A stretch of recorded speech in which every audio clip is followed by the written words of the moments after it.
Bonjour tout le monde, toujours dans ce programme bien-être et bien sûr on ne parle que bien-être et ce bien-être a des principes, il a aussi des bases pour que les gens vivent en paix dans ce monde d'ailleurs devenu très pollué, très chimique, très dangereux. Et on parle, dans cet épisode on va parler de l'alimentation des enfants. Pas la nutrition, l'alimentation des enfants. Et je précise bien, parce que le mot nutrition actuellement, il est vide de sens. Ça ne veut rien dire. Quelqu'un qui parle des protéines, des lipides, des glucides, des sucres, du fructose, qui mélange tout, alors qu'il n'a pas de base scientifique pour le dire, c'est-à-dire les sciences alimentaires. Il faut d'abord qu'il aille étudier les sciences alimentaires, la composition alimentaire, les caractéristiques des aliments, les propriétés des aliments, et puis la classification des aliments. Il y a des gens qui mélangent le sésame, le lin avec l'orge et avec le soya, avec les amandes et tout ça. Il faut que ce soit bien classifié, bien rangé, d'ailleurs tel que nous l'avons rangé sur Fake TV français. Et les aliments sont rangés en groupes et chaque groupe a des caractéristiques bien communes, bien sûr, mais des caractéristiques qui ne se trouvent que dans ce groupe d'aliments. L'alimentation de l'enfant, pas la nutrition, l'alimentation de l'enfant, il doit être une alimentation qui permet la croissance à l'enfant et qui ne permet pas certaines maladies, maladies entre guillemets bien sûr, parce que ce n'est pas une vraie maladie, parce que nous on entend par maladie l'augmentation de la température ou bien les angines ou je ne sais pas quoi. Mais ça, c'est maladie dans un autre sens, c'est-à-dire que l'enfant ne se sent pas bien ou qu'il paraît anormal. Et on parle effectivement de quelque chose de précis. Ce que nous avons dit, nous allons parler des angines chez les enfants, nous allons parler aussi de la croissance chez l'enfant, et puis autre chose, les enfants. Mais dans cet épisode, on va spécialement parler de l'hyperactivité chez l'enfant.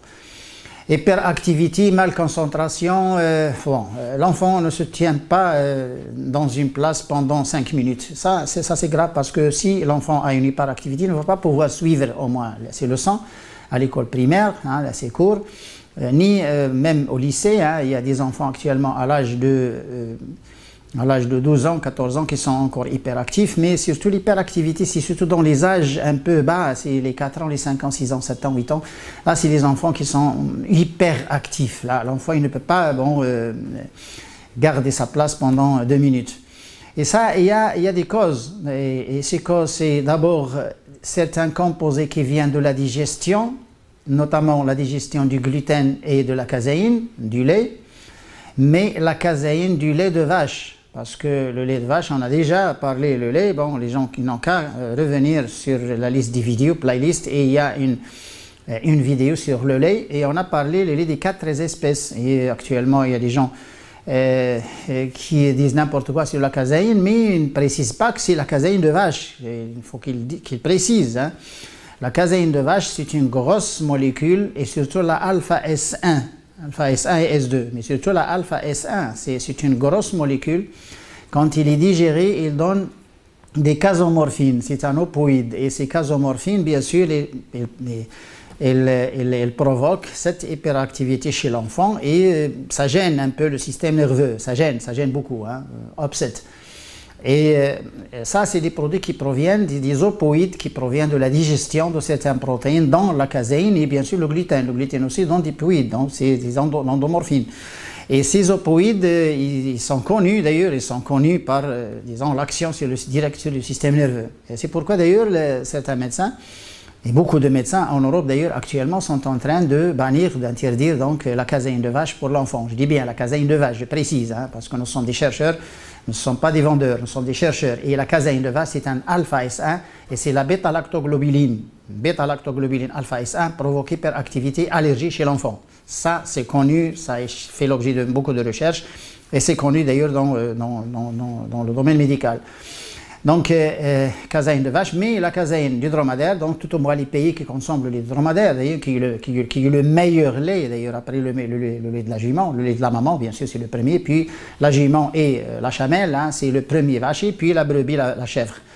Le lait de brebis, le lait de dromadaire, le lait de chèvre, un peu plus ou moins, bon, on a le lait de chèvre, mais pas le mi-chèvre, parce que le lait de chèvre, il est toujours mélangé avec le lait de vache, ou le fromage de chèvre est toujours mélangé avec le lait de vache pour faire le mi-chèvre. Non, le lait de chèvre, s'il existe, hein, s'il y en a, ou le lait de brebis. Le lait de dromadaire, il est le meilleur, mais il ne provoque pas cette hyperactivité parce qu'il n'y a pas d'alpha-SA, il n'y a pas de bêta-lactoglobuline dans le lait de dromadaire. Il n'y en a pas, très peu, bon, une petite teneur comparé au lait de vache.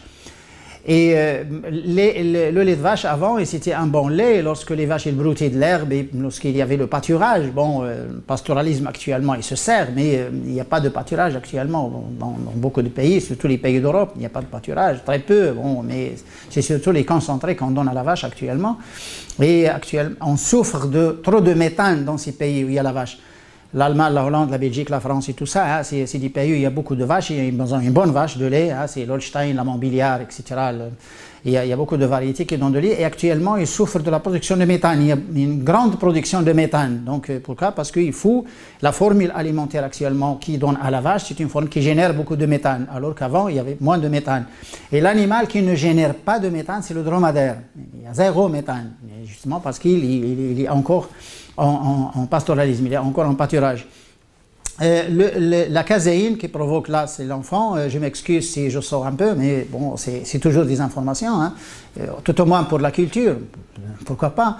Et les autres constituants que l'enfant actuellement consomme beaucoup, c'est surtout les colorants et certains produits de cuisson.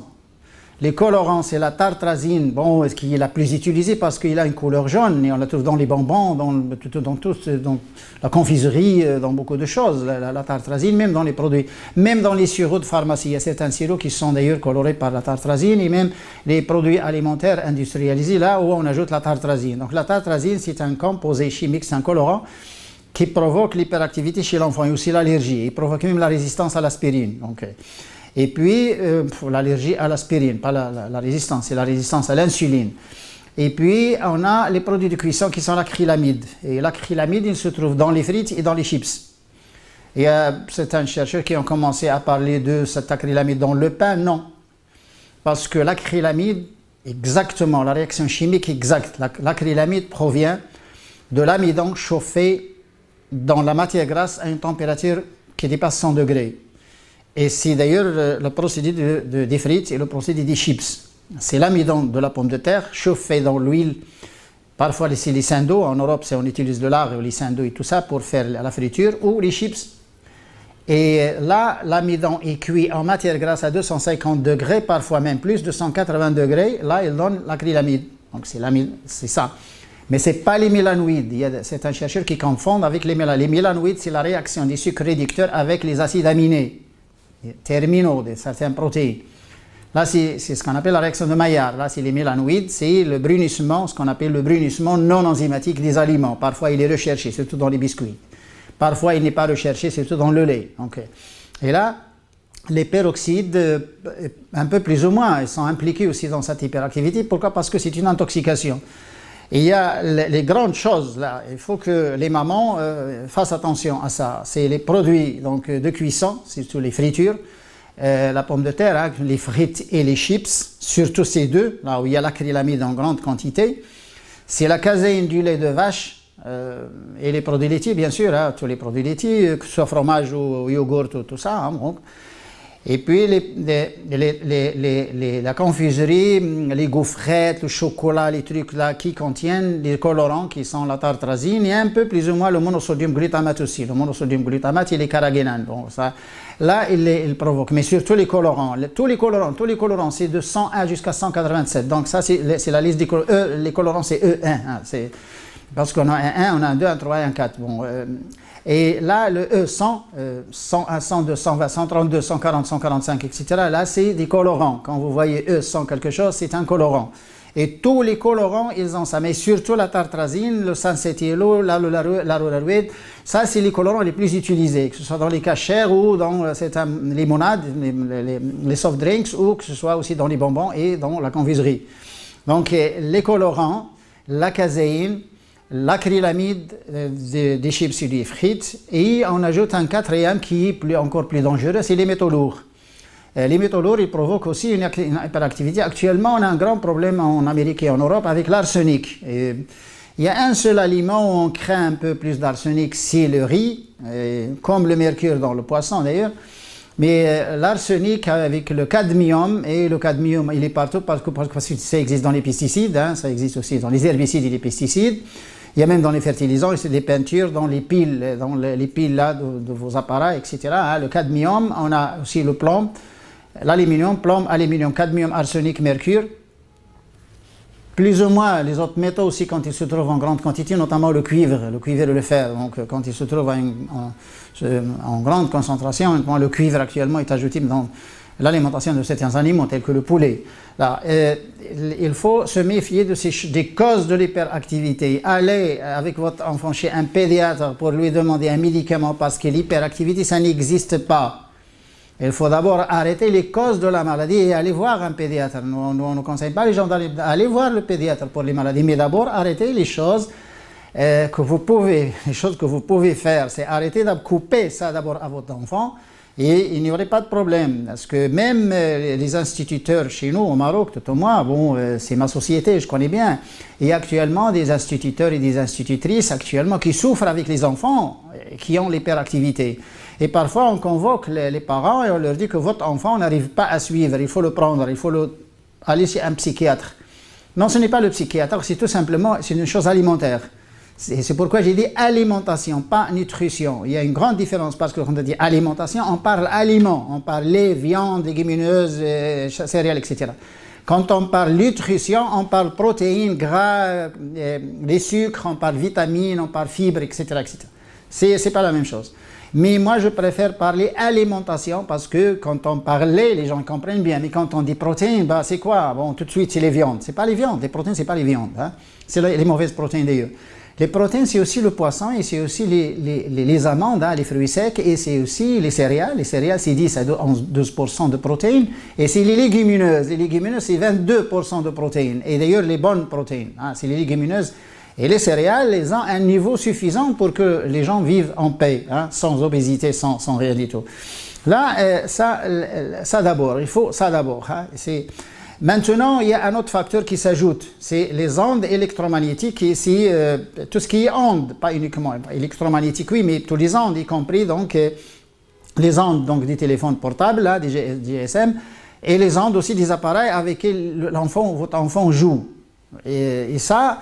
Cette allergie donc aux ondes électromagnétiques qu'on a qualifiée, bon c'est les Américains qui l'ont qualifiée d'ailleurs, c'est électromagnétique allergie. Et ça c'est connu, il y a une allergie à ces ondes électromagnétiques et parfois on a ces ondes elles provoquent une descente donc de la vitamine D. Pourquoi? Parce que le calcium il s'ionise. Quand il s'ionise, il est perdu et quand il est perdu au niveau du rein, il y a une rupture, il est perdu. Donc on a ce problème de fixation du calcium, problème de contraction. Et problème aussi sur le système, parce que sans calcium, magnésium, on n'a pas de régulation donc, de l'influx nerveux. Il n'y a pas de régulation, on a un problème. C'est soit dépression, soit... Et le calcium, il joue 4 ou 5 rôles. C'est un activateur d'enzymes, c'est l'os et les dents, c'est aussi la contraction donc, des muscles, et c'est aussi l'échange au niveau des neurones. Donc là, il travaille avec autre chose. Il travaille avec le magnésium, il travaille aussi avec les neurotransmetteurs, avec la choline, avec la sérotonine, avec mélatonine, pas sérotonine, parce que la sérotonine est transformée en mélatonine. Et là, parfois, c'est simple, mais on va rester tout le temps à aller chercher un spécialiste, ou je ne sais pas quoi, un psychiatre et tout. Mais parfois, quand l'hyperactivité il est extrême, si l'enfant il ne peut pas se tenir, il ne peut pas se tenir dans une place. Et c'est pourquoi d'ailleurs on a certains autistes, c'est des enfants autistes. Les enfants autistes d'ailleurs ils sont tout le temps en mouvement, ils ne peuvent pas donc s'asseoir parfois, ils ne peuvent pas. Et pourquoi? Parce que c'est des entités qui gênent un peu ces enfants. Et c'est la liste des aliments qu'il faut couper aussi aux enfants autistes. Et d'ailleurs, on a commencé à couper le lait, heureusement. On coupe actuellement le lait, la caséine donc aux autistes, et puis on coupe autre chose aussi, les oxalates. Pourquoi? Parce que ces composés-là, ils font l'hyperactivité. Il est autiste et plus l'hyperactivité. Au moins, on atténue un peu, au moins, on arrête les aliments qui provoquent l'hyperactivité pour rester avec l'autisme. Donc, il y a autre chose, l'autisme, c'est autre chose. Là, le corps ne se détoxifie pas, il n'arrive pas à rejeter ces toxines, bon, ces métaux lourds, etc. Mais déjà, l'hyperactivité, c'est ce qu'il faut hein, pour que votre enfant soit bien établi. Et il faut y penser. Hein. Il faut y penser parce qu'il y a des causes. De toute façon, il n'y a pas une maladie qui tombe du ciel, il y a des causes. Et quand on connaît les causes, moi, disons, cette méthode, je préfère enseigner aux gens comment, disons, se comporter avec une maladie ou comment, en cas de maladie, qu'est-ce qu'il faut faire. Moi, je préfère enseigner aux gens parce que ça, sur le long terme, mieux que de donner comme ça des trucs, ah, tu fais ci, tu bois ça, tu prends ça, c'est petit devant, mais quand on enseigne ces choses, quand les gens comprennent bien la maladie d'où ça vient, ça reste, c'est un enseignement, ça reste. Ils peuvent même eux-mêmes recommander, peuvent même, disons, donner des conseils à l'entourage et tout, surtout quand on a des gens qui ont un bon niveau, hein, une licence, un master et tout ça, et qui comprennent ces choses. Donc on ne voit pas, nous, disons, on ne voit aucun inconvénient à ce que ces gens-là commencent d'ailleurs à débattre ces choses, à discuter ces choses et puis à recommander donc ces bonnes choses, et surtout les gens qui sont impliqués directement, comme les naturopathes, comme les médecins, Alors, il faut quand même revenir à ces choses-là. Pourquoi? Parce que ça aide dans le métier, parce qu'ils vont travailler à l'aise, les médecins, ils vont travailler à l'aise. Quand ils connaissent les sciences alimentaires et la nutrition, ils travaillent à l'aise. C'est un ajout. C'est un ajout à la médecine, donc on augmente donc, les chances donc, de la guérison pour l'individu. Donc j'espère bien que les gens au moins aient une idée de ça, Inch'Allah. À notre épisode, salam alaikum.